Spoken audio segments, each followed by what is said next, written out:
On this episode of Money and Power, solemn duties and remembrance. But first, Kid Inc. I got the money and the power. Yeah. Once you get a little, they just want to take you down, cuz we've been going hard for too long. Can't get enough what it's you on. Yeah. Really ain't nothing I could drop that. Wake up in the morning, make it all okay.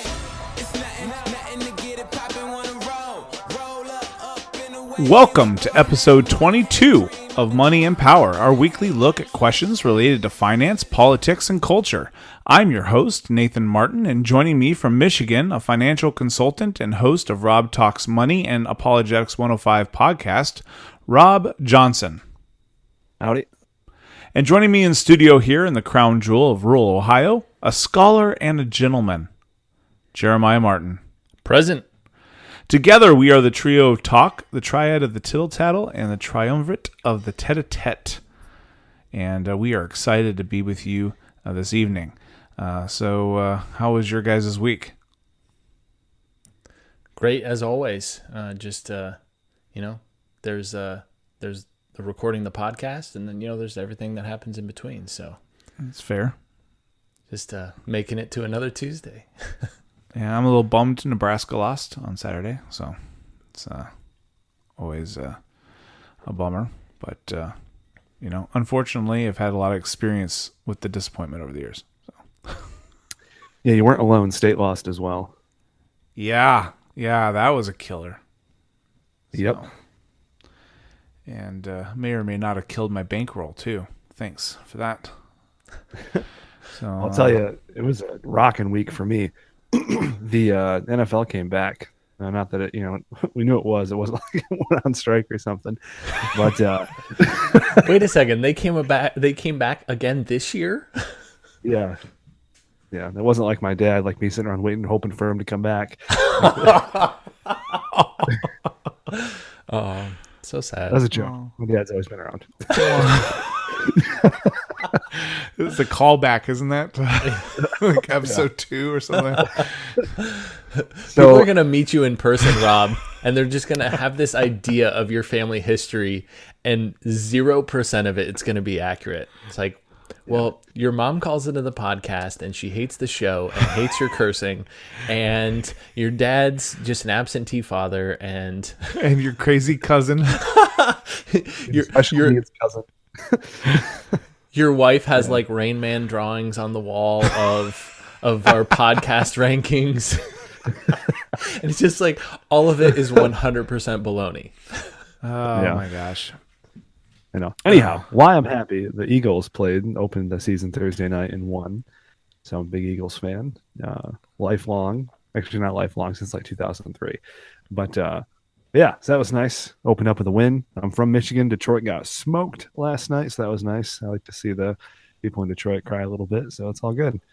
Hey, that's all gravy, as they say. So, guys, we have a heck of a show for everyone. We obviously are going to be doing news bits like normal, but we have a little bit of a special excitement episode or segment, I guess, if I can get my words right. We actually are going to have an interview with a guest coming in for our serious segment. So I'll introduce him when we get there, but a little bit different than normal, but that's all right. We'll explain all that. But first, it is time for our look back at the weird, the inane, and the general happenings going on in the world by the crazy people who happen to live here. News bits. News bits. Show me your bits of news. All right, Rob, lead us off.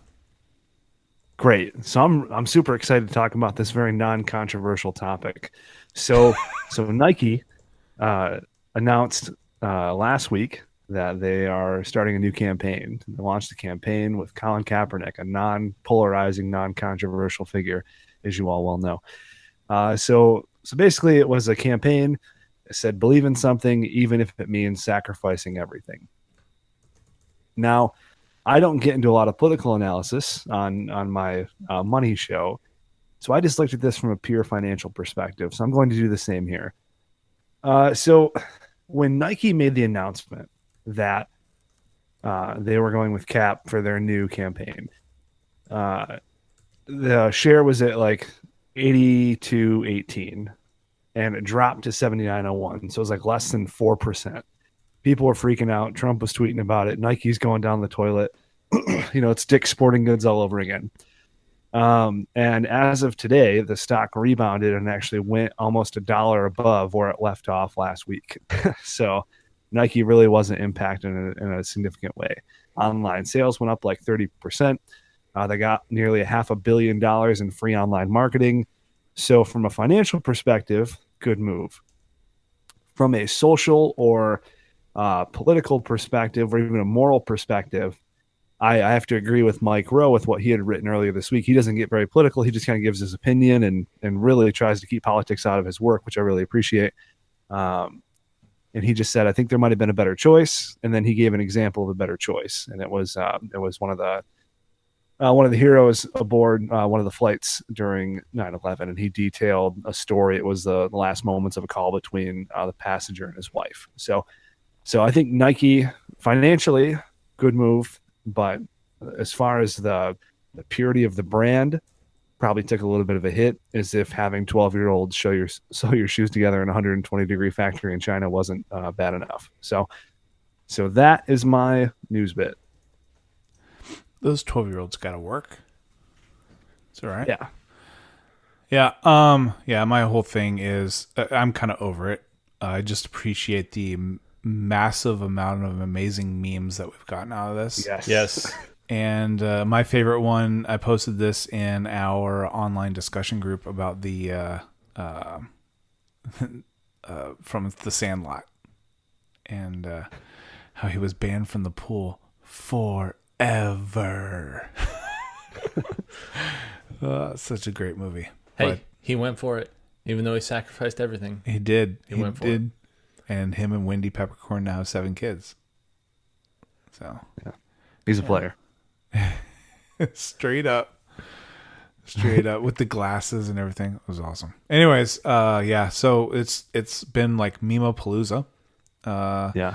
And this probably be a good time to plug our new online discussion group, because we've had plenty of those memes shared in our discussion group. Yes. And you can, of course, get there by going to moneypowerpod.com/groups. And it is great.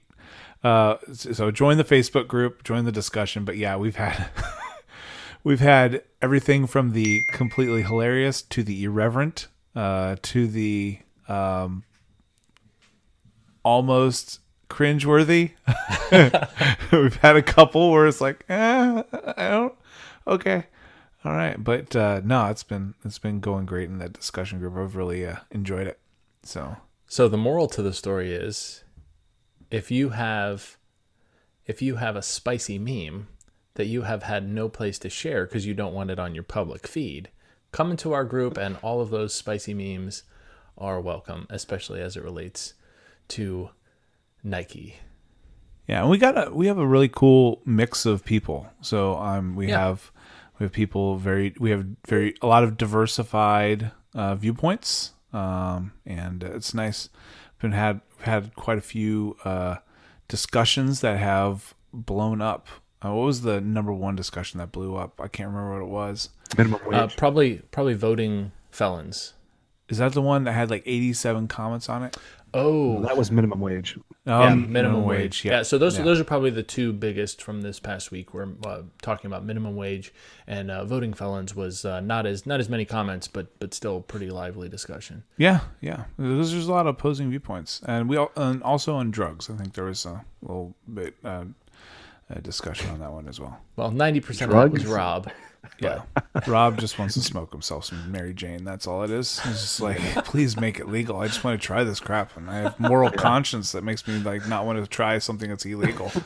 Yeah. So it's all right. Felonies, drugs, and minimum wage. It's a hell of a discussion group. It's good times. Good times all around. It's like a Tuesday. It's like a Tuesday night in the Johnson household. It's just like a normal. We just call that a Wednesday. So The plot twist is it's actually just us three. in the discussion group. Just us three true. arguing about the same stuff that we argue about on the podcast. We just we can't get enough of it on the podcast. No, so actually, if you want to see Rob's spicy side, come to the discussion groups, because sometimes he's a little more genteel on the podcast. But no, it's no holds barred. Gloves come off. I saw a lot of Team Rob Twitter hashtags after last week's show, so I tell you, I got a little saucy last week. Yeah, it was saucy. It was good. It was good. All right, Jeremiah, what do you got? All right, so I was listening to the Entree Leadership podcast that Dave Ramsey puts out. They were talking about this article in the Wall Street Journal, and I wanted to bring it up. I'm usually not the one who brings the financial news, but this is something that I thought would be interesting for us to have a quick discussion about. So this comes from the Wall Street Journal. It says employees eager to hire try a new policy, no experience necessary. Americans looking to land a first job or break into a dream career face their best odds of success in years. Employers say they are abandoning preferences for college degrees and specific skill sets to speed up hiring and broaden the pool of job candidates. Many companies added requirements to job postings after the recession, when millions were out of work and human resources departments were stacked with resumes. So, when Ken Coleman on the Entree Leadership podcast was talking about this, he was talking about this being partially related to improvements in the economy, and there's just a lot of good, solid jobs available out there. And I think that plays a point. I will say I was a little disappointed when I read the article, and maybe Rob, you can have some thoughts on this, but when you actually look at the numbers, it says in the first half of 2018, the share of job postings requesting a college degree fell to 30% from 32% in 2017. And minimum qualifications have been drifting lower since 2012, when companies sought college graduates for 34% of these positions. So between 2012 and 2018, it went from 34% of jobs had a requirement for college degrees, and now it's more like 30%. So definitely a change. I don't think it's necessarily a huge change, but 4% of overall jobs, I mean, that's probably significant. But the point of the article is it goes into that a lot of these requirements have relaxed. Long work history requirements have also relaxed. Only 23% of entry-level jobs now ask applicants for 3 or more years of experience, compared to 29% back in 2012. So that's a 6% drop, putting an additional 1.2 million jobs in closer reach of more applicants. So, I mean, what do you guys think? Is this because of a booming economy? Is this the right direction, or is this kind of a nothing burger? I mean, for me, go ahead, Rob. Okay, good. For me, I think it's kind of a nothing burger. I think it's just the market.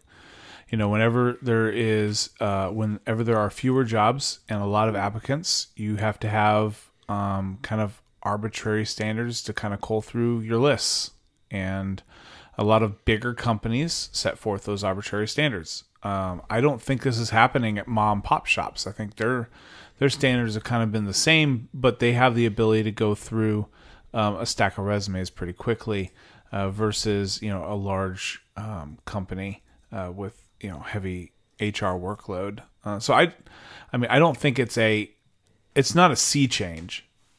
Although I did see something a couple weeks ago that Google and I think Netflix are looking at relaxing their requirements for a college degree. But again, those places are so competitive to get into. Like, big whoop that they're taking that away from your entry level stuff. Like, to get in there, you're still going to need to have serious qualifications, I think, and right. Those are highly competitive workplaces. So I don't know. For me, I think it's a nothing burger. I don't think it's a sea change to where all of a sudden you can say to your son and daughter, "Oh, don't worry about college because you can just go do whatever you want to do." That's kind of my point. Yeah, I agree. I think that it's largely a nothing burger. The problem is they're not static statistics. They're dynamic, so they keep moving with the economy. So anytime the economy adds jobs to the economy, which it's been doing since I think 2012, there's been a quarter or two where no jobs have been added or jobs have been lost. But by and large, especially in the last 24 months, there have been a bucket of jobs added to the economy. So anytime you see that happening, you're going to see that lower entry shift downward because a lot of the bigger positions are being filled with more experienced people. Plus, there's more jobs in the marketplace than there were before. And odds are some of those jobs are going to be lower entry level. So if the economy was static, if no jobs were being added and these statistics were doing what they were doing, then I would agree. But since we're adding jobs to the economy right now, not we, since business owners are adding jobs to the economy right now, then I think this is a big old nothing burger. Plus, also like even a 2% reduction doesn't. There's going to be a lot more people applying for those 2% jobs in flux, and it's not as though it's going to cover the people who are unskilled or unqualified. Yeah. No, that's fair. One other factor that it talks about was basically self-education. So across incomes and industries, the lower bar to getting hired is helping self-taught programmers attain software engineering roles at Intel Corp and GitHub. And so there's this idea that, with the advent, a lot of these online learning platforms, that we've talked about, that education isn't solely in a classroom at a 4-year university, that there's a lot of skills that can be learned outside of a collegiate level, outside of a, even having a certificate for a certain skill. You prove that you have the skill and it allows you to get into some of these entry level jobs. But once again, to both your points, the change doesn't seem significant enough for that to really play in. And I will say this, kind of as my last little thing here. Ken Coleman on the Entre Leadership podcast was specifically talking about, to Nathan's point, actually that small business owners should be looking at this because it's an opportunity where if you're only hiring based on hard skills, if you're only hiring on they have a piece of paper known as a diploma, that can actually get you into some trouble long term. But maybe more appropriately, if you're looking for the right things like integrity and character and work ethic, and you're hiring based on those principles, a lot of the skills can be either taught, or if the skills are already there, can be developed. And so maybe that is something that applies to small business owners that maybe they haven't really taken up yet. Yeah, absolutely. And I think it just comes to a point, like if you're a small business owner, like what do you care about? What do you value? And your application process, so just get into kind of a little business HR field, I think your application process and your resume process should reflect what you want out of your applicant. Not just this, hey, I downloaded this application off of Google Docs. I Googled application, and so I just changed the names to my company, right? Like it should reflect what you actually want out of the applicant. What is that applicant actually going to do? What skills does that job actually need? Mm-hmm. And not necessarily all this other fluff in there that's meant to call out people. So just some friendly advice. Yeah. Whatever you value in every step of the process of your business is what your output's going to be. So, yep. Good point. Well, that's all I got, Nathan. All right. Well, my news bit is going to be a wonderful segue to our main topic. Today is we record on Tuesdays, as many of you are familiar. We post on Thursdays, record on Tuesdays. Today is the 17-year anniversary of 9/11. and fittingly also on a Tuesday. We have coming on with us a special guest, a friend of the podcast and a friend of Jeremiah and I, as we worked with him at Concerned Veterans for America.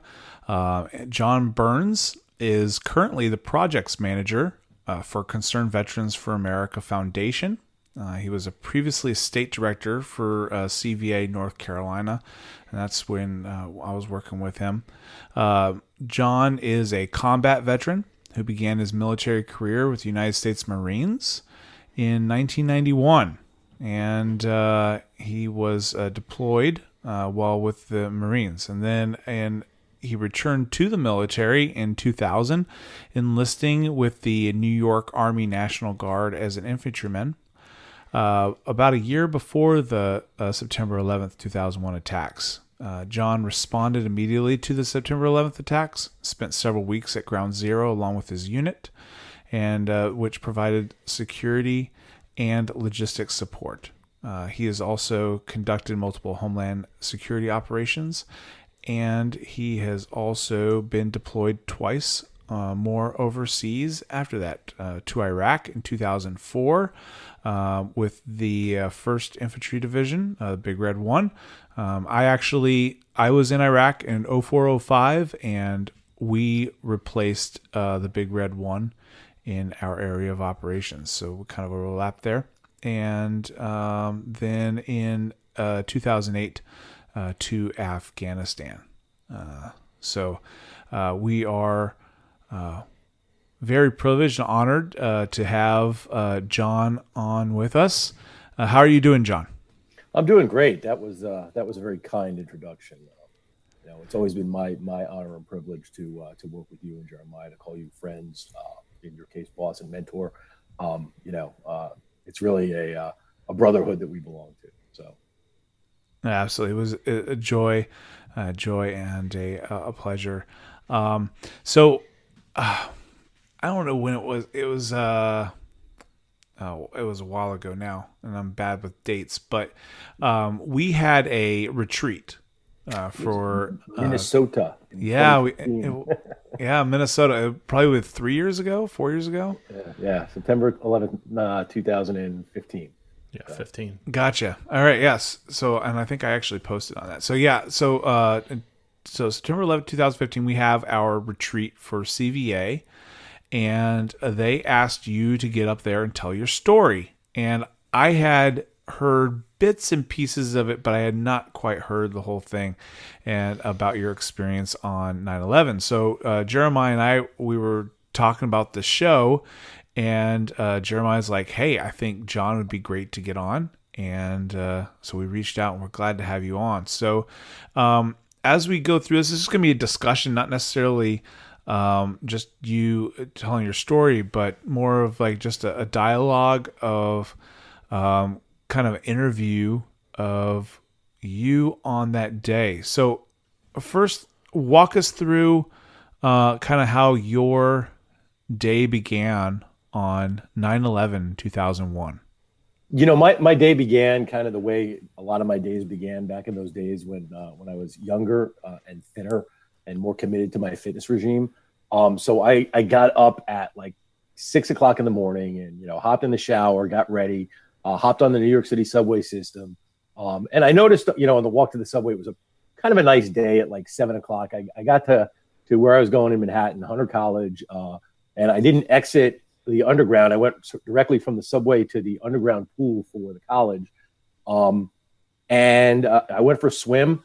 Took about 45 minutes, hopped in the shower. The swim went, the pool opened at 8. So I hopped in the pool around 8 o'clock, 45-minute swim. I'm in the shower and I don't know it, but things are happening downtown. I remember I kind of went out of my way to go outside because I had seen a beautiful morning earlier. And it was like the most fantastic, gorgeous morning at 9 o'clock uptown where nobody knew what was happening anywhere else in the city. And I had like 3 or 4 minutes to get from the shower to class. So I got myself sat down.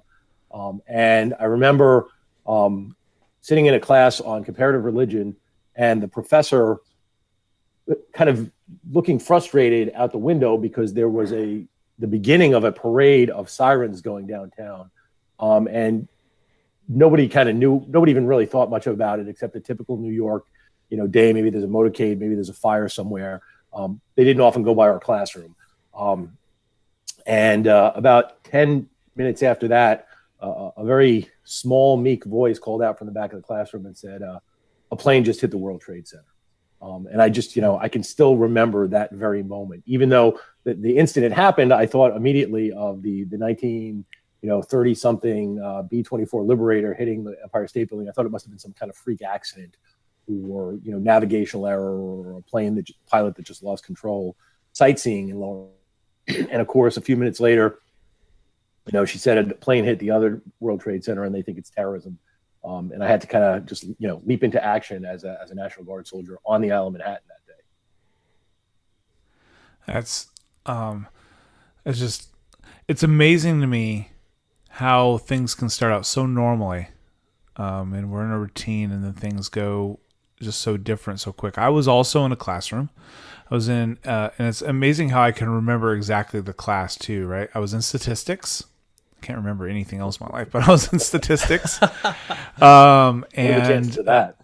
Yeah, and during prayer requests, so I went to a Christian university. So during prayer requests at the beginning of class, a girl said, "Hey, on the way in, there's a small Cessna or something flew into the World Trade Center. If we could just pray for the people affected. That's just horrible. The pilot of this plane." And then all of a sudden, another gentleman comes in the classroom and says, "Hey, another plane's flown into the World Trade Center." And then that same guy comes back in and says the Pentagon's been hit. And of course, I had just graduated from basic training, like AIT basic training, 30 days prior to the day. And so, I didn't know what was going, do I call my unit or whatever? So I call my unit. My unit's just like, we don't know. We don't know what's going on. Nobody knows what's going on. What are you talking? So, and I rushed back to my dorm room in time to see, the tower collapse. And, I just kind of set off the day, for me. Jeremiah, what do you remember? You were a little bit younger. Yeah, I think I was about in sixth grade, and I was homeschooled, and so I was downstairs on the computer doing some work, and I remember my mom got a call actually from my dad, who was at work, and he said, "Hey, turn on the TV," and it was shortly after the first tower had been hit, and I remember not really understanding what was going on. I didn't even really have, at the time, I didn't really have much context for the World Trade Centers and even what that meant for New York and for us as a country. And then we turned on the TV and I just remember my mom starting crying and got to see the rest of that unfold.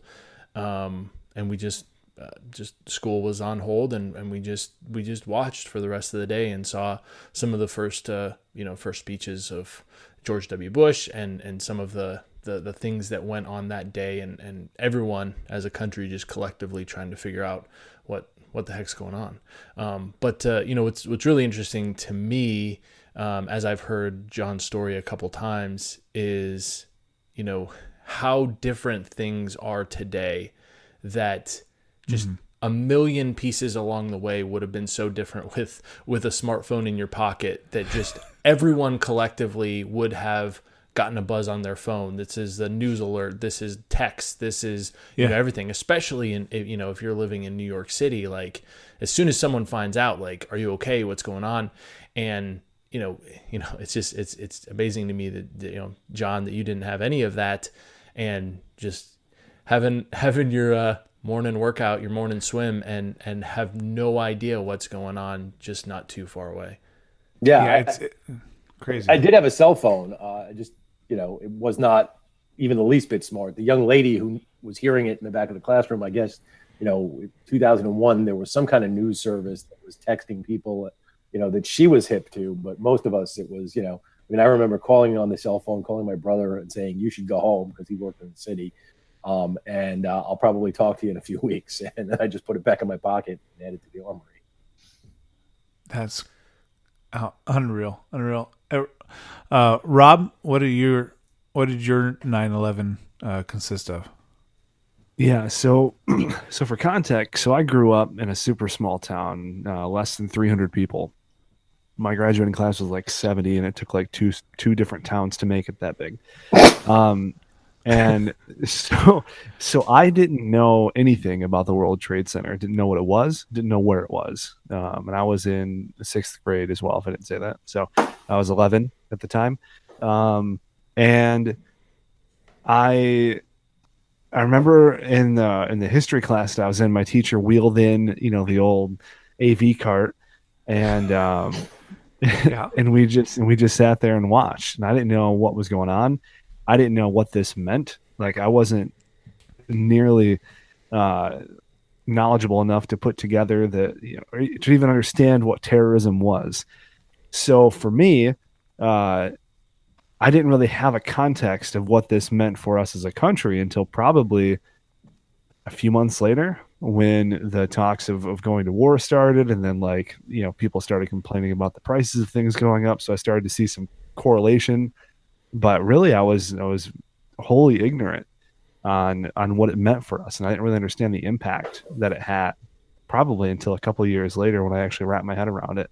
Such a small town, like it didn't impact us in a way that was tangible to me. And I'm sure other people in the town disagree with that. But for me, like as an 11-year-old kid who didn't know what the World Trade Center was, Yeah. I didn't have any understanding of it. No, I understand completely. I mean, my concept of New York City was basically encapsulated by Muppets Takes Manhattan, to be honest with you. So Well, it's just that like was that, really. I mean, it really is. There's rats that talk and dance, and It's Rizzo chaotic the rat. anyway. Yeah. Nothing really makes sense, and it all seems very surreal sometimes. But yeah, I mean, even for me, I was in college and still like I had never. I think I might have actually visited once before, but maybe the outskirts or whatever. But so John, you rush to the armory, Yeah. and how far was the armory from the World Trade Center? So for people's so some people probably don't have a concept of like Manhattan. We think of Manhattan, we think, oh, it's a downtown, like my local downtown, and that is not the case, right? So Manhattan is New York is Manhattan itself is an island that comprises one borough or county equivalent in the city of New York, which is comprised of 5 boroughs or 5 counties, depending on which government entity is auditing them this week. But Manhattan is about 6 miles long, 6.5 miles long, and 2 to 3 miles wide at its widest point, narrows at both ends. Excuse me. And in New York City and Manhattan anyway, and other parts too, 1 mile is about 20 blocks, right? So my armory was on 25th Street, and it goes all the way down to First Street, and then below First Street is Houston Street, and then everything down there is some kind of downtown neighborhood. But it's about a mile from Houston Street down to the World Trade Center. So the armory was just about 2 miles north of the World Trade Center, and then Hunter College, where I was going to school, was on 68th, 68th and Lexington, the same street that the armory, the same north-south avenue that the armory is on, Lexington Avenue, but just about a little over 2 miles north of that. So, I basically started, I ran around campus. I ran to the armory right across the street just to see if there was any info, like, are we getting called out? And they were like, we don't know. No orders have been issued. So I took a couple of minutes to run back and turn in a couple of papers, slip them under doors. And then I started running down Lexington Avenue towards my armory. And, every time a cab would go by, I try to get it. I think I got 4 or 5 blocks on the jog when somebody pulled over and said, hey, Mideastern guy pulls over and says, hey, I'm going to Queens. I'm going over the 59th Street Bridge. I'll happily give you a lift to Queens. And I was like, I have no choice. But I said, I pulled out my military ID card. It wasn't even a cat card then. It was the green, the old green card. And I said, look, I'm in the military, and there's been an attack in Manhattan. I'm just going to tell you right now, you have to take me And he started to argue with me, and I just kind of, again, I was just as big, but a little more fit at the time. And I just kind of leaned over the cab and I said, "Look, you're going to take me where I'm going to go, one way or another." And so he was like, "Okay, I'll take you to the extra," because it was like a half a mile down from the bridge and then a half a mile back that he had to go. So he agreed to do it. He picked up somebody else to take to Queens with him because he was being a generally nice guy, trying to get people out of the city. And when I got to the armory, as you guys know, Jeremiah and Nathan, anyway, armories have arms, but they rarely have ammunition. So there were literally, 2 hours after the initial attacks, an hour after the towers were going down, there literally were there were only a handful of soldiers there yet, but 4 or 5 of them had been assigned outside with bayonets fixed to their M16s. But yet, of course, typical like National Guard safety, they have bayonets fixed, but only one of them has it unsheathed. The other 2 still have the sheath.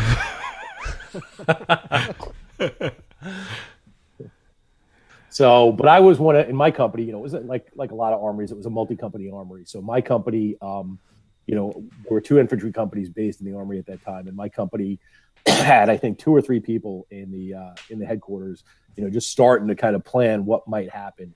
And unbeknownst to me, one of our fellow company commanders from my battalion, I knew he worked at 100 Center Street in the Manhattan District Attorney's Office, but I didn't, wasn't thinking through what was going on. He actually, he had run that morning his PT in his Army PTs across the Brooklyn Bridge and back, and took a shower in his office. And he was just changing into his Brooks Brothers suit when the first plane hit the tower. So he put back on his sweaty Army PT, and he was literally the National Guard's eyes and ears down at Ground Zero for the first 4 or 5 hours of the day. And he was kind of instrumental in figuring out assignments for like my company, his company, and some of the sister companies in our battalion, and got us kind of out front eventually on what proved to be, a very chaotic day. You guys have been in the Guard, it's like a lot of hurry up and wait. Everybody wanted to be the responding unit that day. So,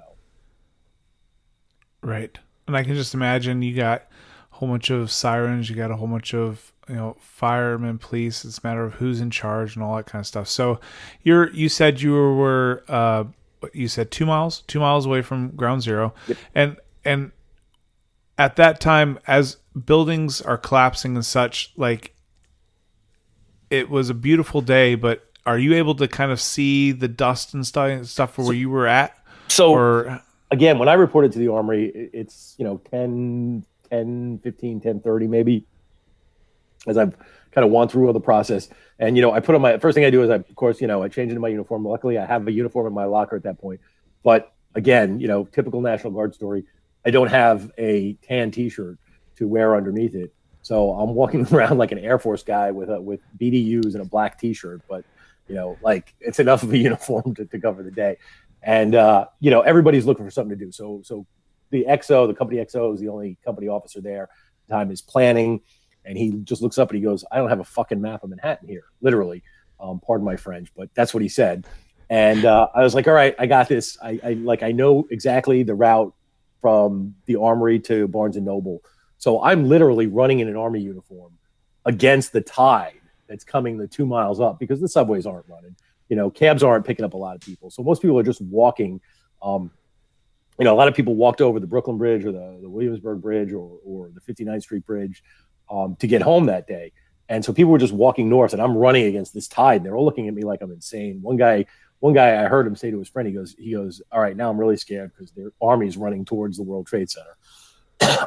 But you could see the cloud of dust starting to rise downtown through, the buildings. If you've been to Manhattan, it kind of looks like a series of very, very parallel and perpendicular canyons. So as you look down the canyons towards Lower Manhattan, you could see dust rising, and you could hear, a lot of sirens and commotion going on down there. Man. All right. So you go to Barnes and Noble. Yeah. Bang on the door. They're locked, of course. Bang on the door. Somebody opens it. And I say, "I just need your whatever maps you have of the city. We got to do some planning, and we don't have any." And the guy just basically just scooped every map out of the drawer and said, "Here, don't worry about money, just go." Which was, pretty nice of him. Wow. But that was the spirit that everybody had that first couple of days and weeks after the event. It was like, We're all in this together. I've talked to Nathan and Jeremiah. You guys have heard this, but my gratitude about being in the Army. People just had anytime they could help with something, had a tremendous sense of gratitude to being part of the American team. So I know that was just that management team's way of like feeling like they were making a difference after the attack. Yeah. So what did your next day, what did the next weeks kind of look like for you? So that day was particularly frustrating because it was the day of the attack, and at one point they said everybody who's a medic or a combat lifesaver go get your bag, and we did that, and there were rolling task force changes in this early MDMP portion of the day. So we were constantly going into formations and getting head counts and different battalions and different major commands were in charge and demanding recounts to know how many soldiers were going to be available. And we spent 5 or 6 hours doing that, which was incredibly frustrating because we all wanted to get down there. And at one point everybody started pressing on the senior platoon sergeant there, who was the acting first sergeant at the event, because our first sergeant wasn't able to get in that early. They started pressing on him. And he said, "Look, we've already called the hospitals. There's no point in giving blood." That for me was a moment where I kind of really understood. Everybody who was injured is completely being treated, but it's that part of the day is over, right? Whatever's left is the dead or the few who could be recovered, but there's plenty of blood now. And we spent a good part of the day doing that, reorganizing, falling into formation, standing around, and again, incredibly frustrating, as again, for the guys who know me, a little bit of a type A personality, to be just kind of standing around doing nothing. And now we're talking about 200, type A personalities, because we got 2 companies in the room, and everybody's going out of their minds. Eventually our company got orders, towards late evening, like at 7 o'clock, 7:30, as the sun was going down, and we were ordered to form a perimeter on Canal Street, which is about a half a mile north of the World Trade Center. It's where Manhattan starts to get narrow. So the police were stretched thin, trying to keep just unnecessary civilians out of the area, getting themselves in trouble. There were working fires, not just at the World Trade Center, but neighboring buildings that had caught fire in the collapse. There were, just recovery efforts for equipment because streets were littered with debris. There were cars that had been crushed across streets. So just the basic logistics of getting to the initial phase of a real organized recovery required, this initial chaos. Of course, having civilians walk in and out of the neighborhood was a big hindrance. So my battalion got that mission. My company had it that night. And we picked it up again, like 7:30. We moved down there. We picked it up around 8:30. We started doing it, and we did it for like 13 or 14 hours that night, because eventually the next day the relief period got set at noon. And by the time we got back that night at midnight, the second night, we went home. We didn't go home. We went back to the armory. We slept during the day. We had some HAYU missions as we were sleeping. Can you go direct traffic? Can you help move equipment? Can you drive a truck if you could drive a truck? Things like that happened throughout the 2 weeks. But the second night we fell into a rhythm where we went down there at midnight and we worked till noon, and one of our sister companies did the noon to midnight shift. And, we were doing all kinds of things at the actual footprint, the actual square footprint that was Ground Zero. We had the entire perimeter of that for security, and we were doing some internal security missions as well. Because by the beginning of the second night, they realized that there were folks with first responder shields who were taking advantage of those shields to access valuable property underneath the ruins, actually. So we actually had guys climbing under the World Trade Center with nods on, night observation devices, trying to catch, and in some cases catching police, corrections, firefighters. I can't remember who they were, but there were some first responders who had a badge who were caught down there. So some interesting stuff going on. So wow. I want to jump in for a second. So on that day, so when you're when you're hearing about all these things going on, and you're running down the street towards the World Trade Center, what's going on in your mind? What's your internal monologue? Mostly saying over and over again, this is really pissing me off. It was just incredibly frustrating. And mostly because, I wasn't able to do enough faster, right? I mean, and I've gone back and forth over the last 17 years. There were multiple soldiers who just ran down there, some in uniform, some just with their ID cards, and immediately joined the rescue effort. And there's a certain, I guess a certain thrill, a certain pride, and a certain kind of initiative in doing that. But at the same time, while like I really would have loved to have done that, to get the effort to use the National Guard or any organization to its best ability, to its highest effect, you've got to be organized. You've got to allow the leadership the chance to pick the right people, set up the teams the right way, Right. and put the right people into the right mission. So I was incredibly the whole time frustrated that we weren't moving faster towards the objective. But at the end of the day, I think we ended up accomplishing a lot more quickly as an organization by kind of finding the right mission for us and starting to pull security, finding what the police and the firefighters really needed. Not only did the National Guard rush there, but every firefighting and EMT rescue agency within the New Jersey, Westchester County, Lower Connecticut, or Southwestern Connecticut, and Long Island sent ambulances, paramedics, and firefighting equipment into Manhattan. So again, there was this huge influx of not just the paid city first responders, but of all these volunteer responders into the area. Everybody did great work. A lot of people were during the day looking for jobs. Again, the National Guard was able to check most of its people from running to the first shots and get itself organized and provide a really important mission over the next 2 weeks. Yeah, I've as anyone in the military can attest, the level of hurry up and wait that we experience is always frustrating, especially when it seems like there's not a plan in place.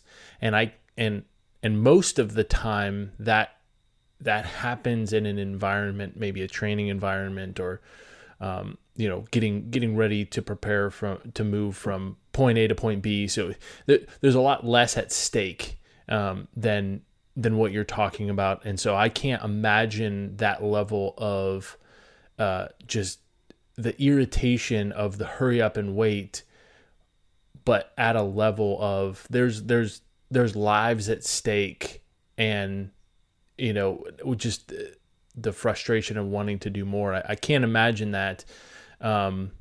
But it sounds like once you guys got your feet underneath you, you were able to actually, go out and, create a plan and execute and make a difference. Yeah, those first 2 weeks, we really, we had good, solid leadership, good, solid plan. We had some battalion independence based on the fact that, again, that one of our company commanders arrived there early and was driving the narrative of what was happening down there. By the time we were being relieved with the mission we had, of course, the chaos, the organizational chaos that any military organization, but particularly ones like the National Guard, can bring to the table, had started to manifest itself as well. So there were frustrations during relief as well as during the first day.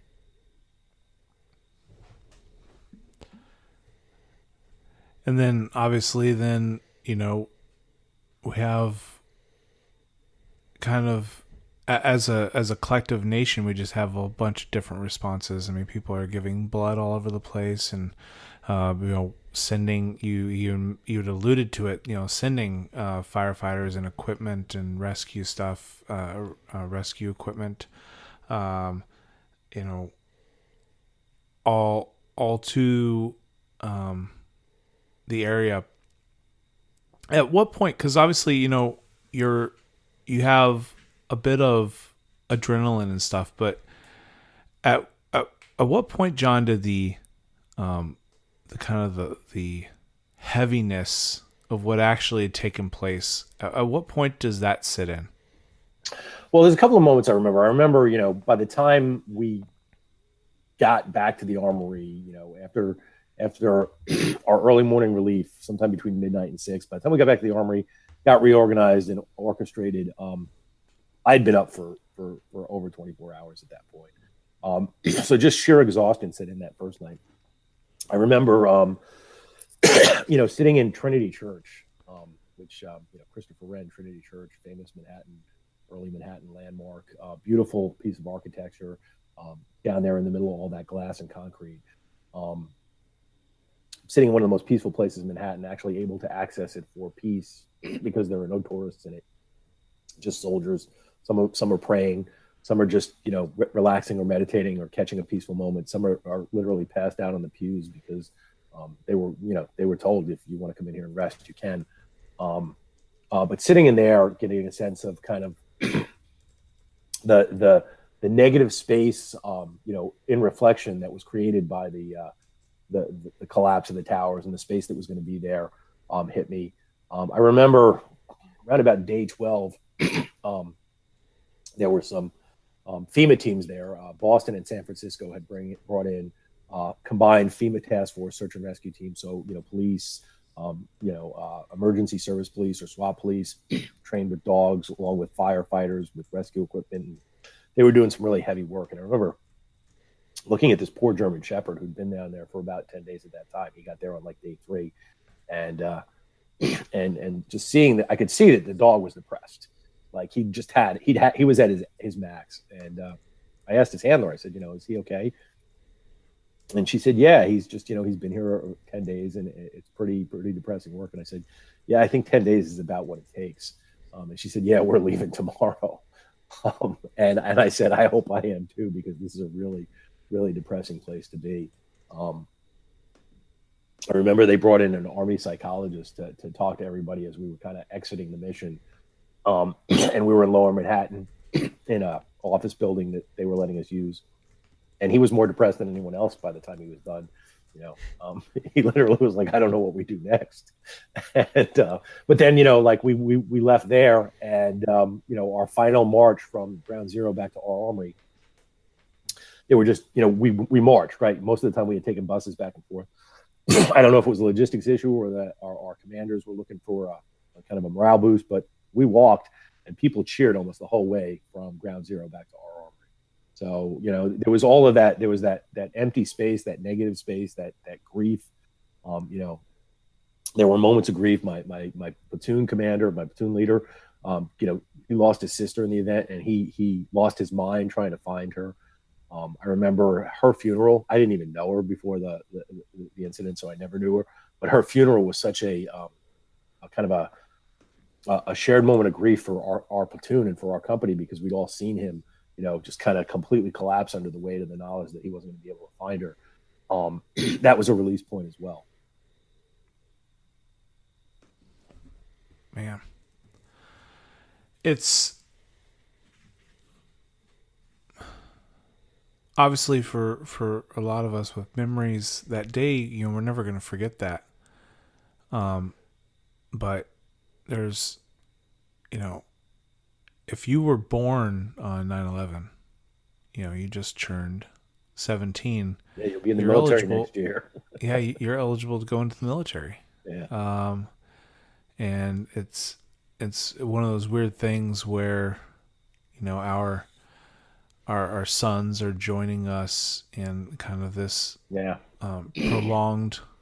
prolonged part of history that started that day. There was a lot of innocence that was lost that day. It's in simple stuff, like you watch an old movie and the World Trade Center towers are there. Yeah. You're like, oh. Or you watch an old movie and you're like, oh, they can just walk into the airport and sit at the gate and wait for their loved one to come off the airplane. I love seeing old movies where the Twin Towers are still. I still get I love it. Yeah, and actually, I joked about the Muppet Takes Manhattan, but that's a whole shot. And the kids, my kids were like, "Oh, that's the Twin Towers, and my daughter will talk about it, but those aren't there. My children don't know that. It is a different. We have definitively changed. It was definitely a sea change, in our culture. Yeah. Yeah, there's certain key moments in history where there's these pivot points where people who are alive at the time understand either what was lost or what was gained, or at the very least what has changed. And so all of us who, even those of us who were younger, we remember a time prior to that. We remember a time prior to the airport security. We remember a time prior to, wars in Iraq and Afghanistan, at least in their current form. And our children, don't have those memories. They weren't alive. This is the only world that they know. And it gives you a perspective on history when you think of some of the other pivot points in history.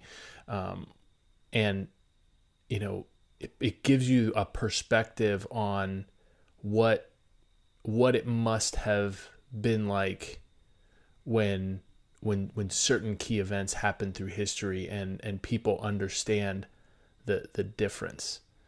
Us entering into World War II or different things that, if you live in a post World War II world, you don't understand that, but those people who lived through it, understand what the bombing of Pearl Harbor, what that meant for us as a country, and what changed. And 9/11 certainly is the modern version of that, of a pivot point in our history that this next generation, and Nathan, you mentioned this next generation that's joining the military doesn't have perspective on what it was like to be in the military prior to this, or even that there was a version of history prior to this.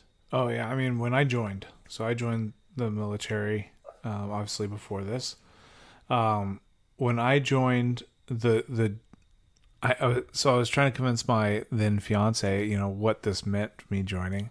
She's like, "Well, you could be deployed," and I was like, "Well, if the Tennessee National Guard gets deployed, we're in some serious trouble."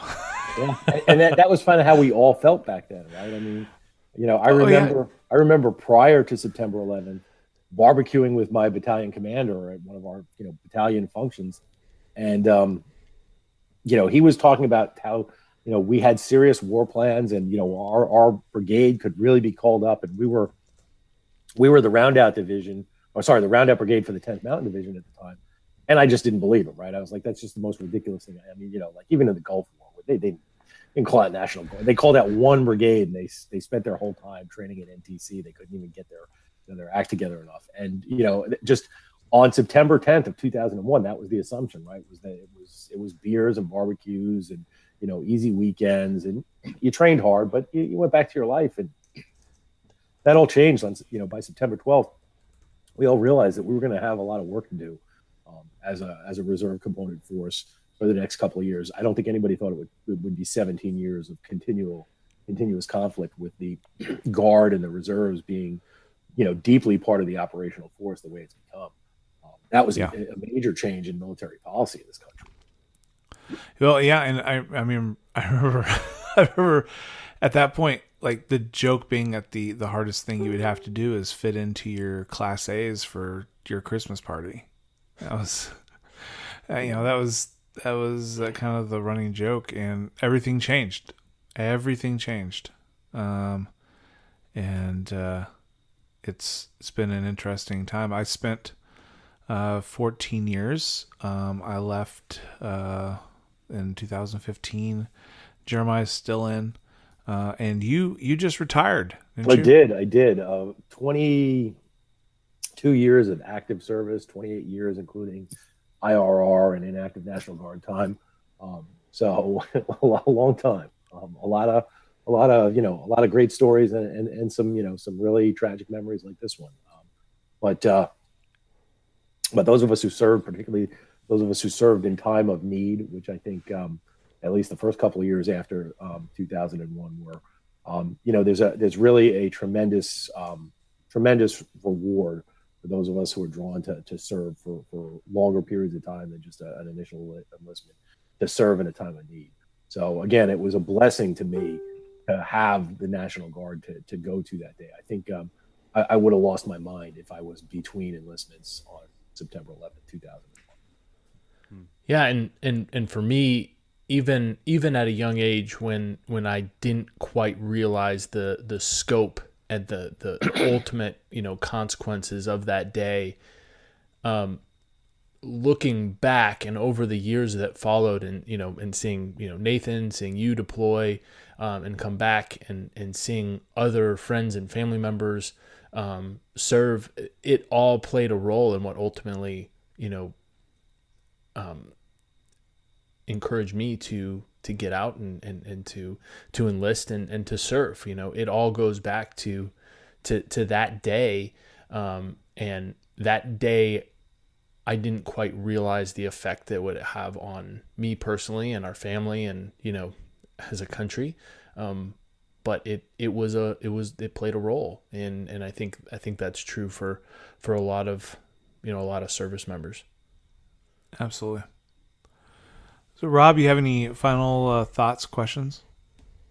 A statement, and then just so as a non-military person, like as I learn more about the efforts that were done on 9/11, like it really is astonishing to think about everything that went into the organization of that, because it's such an unexpected thing. Like you guys were saying in 2000, or even on September 10th, 2001, it was, you're in Tennessee, what could possibly happen that would make us, become activated.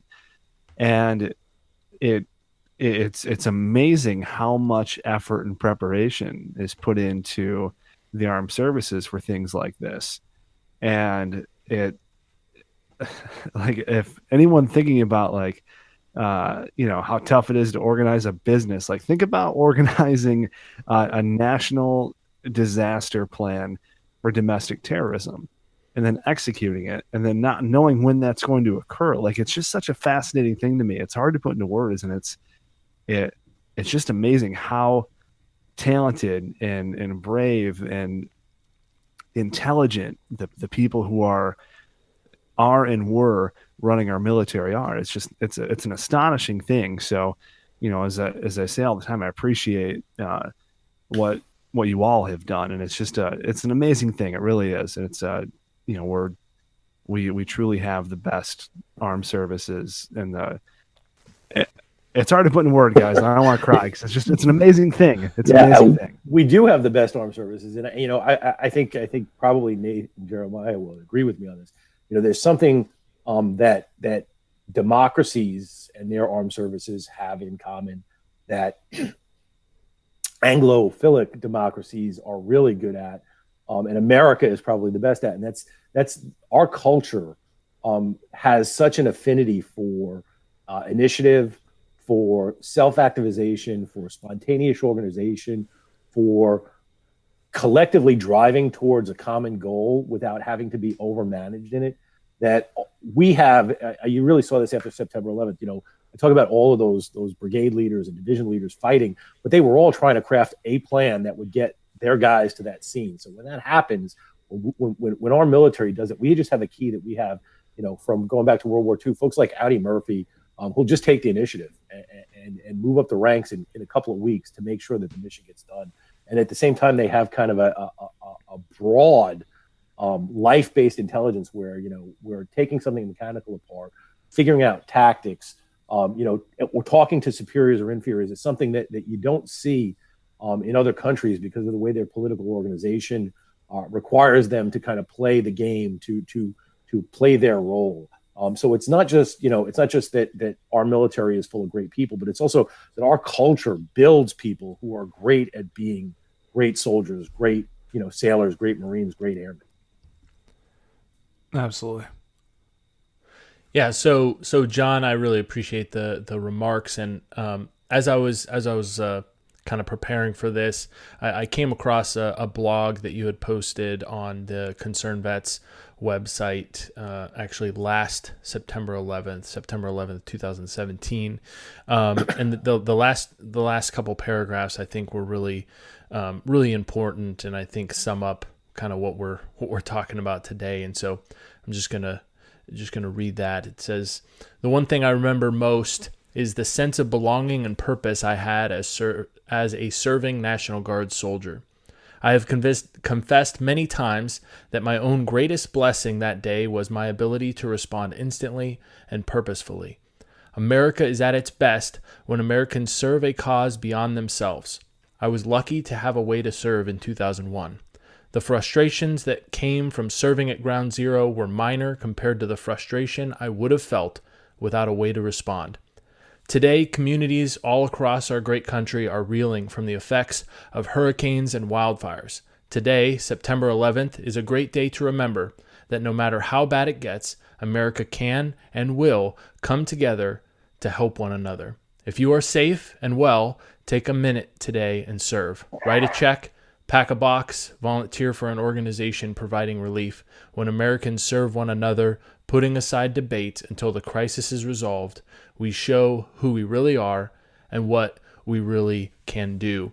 And coincidentally, September 11th, 2018, there are and have been wildfires across the country, and there are hurricanes that are... No, there's a hurricane?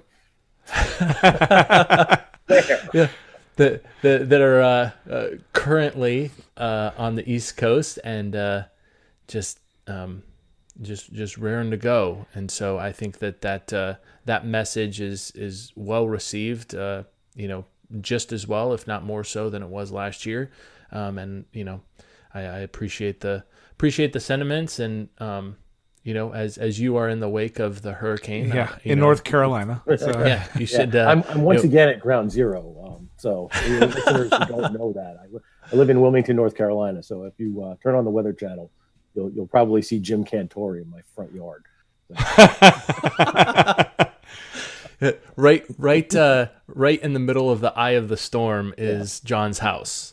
And so obviously, stay safe and be well. And for everyone else, use this moment in time as an opportunity. How can you serve your local communities, and how can you serve your country, and how can we come together to make a difference and serve one another?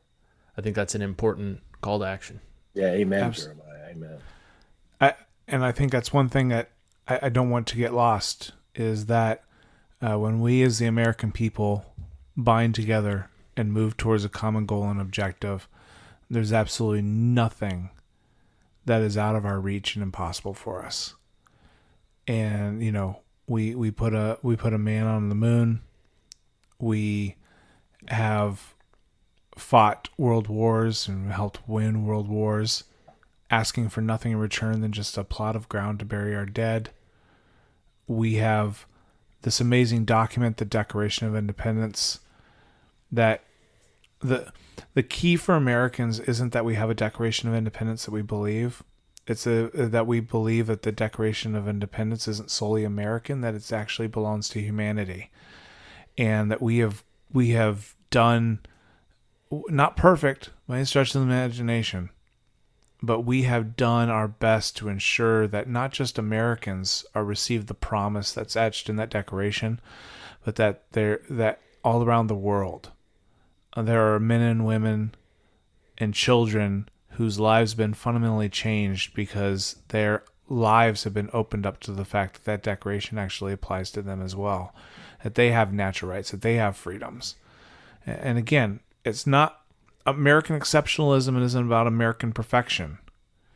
But American exceptionalism is about understanding that what that document is. And there's absolutely nothing that we can achieve when we bound together under that declaration and we, with a common mindset, move towards a common objective. And my hope, my sincere hope, is that we never forget that as a country, and that we never forget what it was like to have unified sense of purpose on 9/11/2001, and that we strive for that every day. That should be our ever-ending goal. And so, John, it's been a pleasure. I really Thanks for having greatly me on, guys. appreciate you. I really enjoyed this chat. This was kind of the first year where I wouldn't say I ducked September 11th, but where I didn't give it a whole lot of thought. I let somebody else start the blog post. I didn't have any arrangements to call into any radio stations or something. So I was kind of just worried about the hurricane and some work stuff. And when you asked, I was perfectly happy to have this conversation. I'm glad we did because it does. The day always brings out a sacred space in my heart because of everything that happened. So thanks for the invitation as well. I really appreciate it. Hey, not a problem. Greatly appreciate you being on the show. Normally, we would go into feedback and parting shots, but you know what? I think that is a great summation. I do want to say that we are brought to you by Strikeforce Energy. Please go to strikeforceenergy.com. You can use the promo code MAP. And John, reach out to Jeremiah with your address and stuff. We'll make sure that you get a nice sample of Strikeforce Energy. So as you may not be able to get bread and milk at the store, but you can stay energized as the storm. Maybe I could share it with my boss. He has a thing for rip fuel. So. All right. So for Jeremiah Martin, for Rob Johnson, and for John Byrnes, thank you for listening. Good night and good luck. I got the money in the pile. Once you get a little, they just want to take you down, cuz we've been going hard for too long. Can't get enough, what is you on?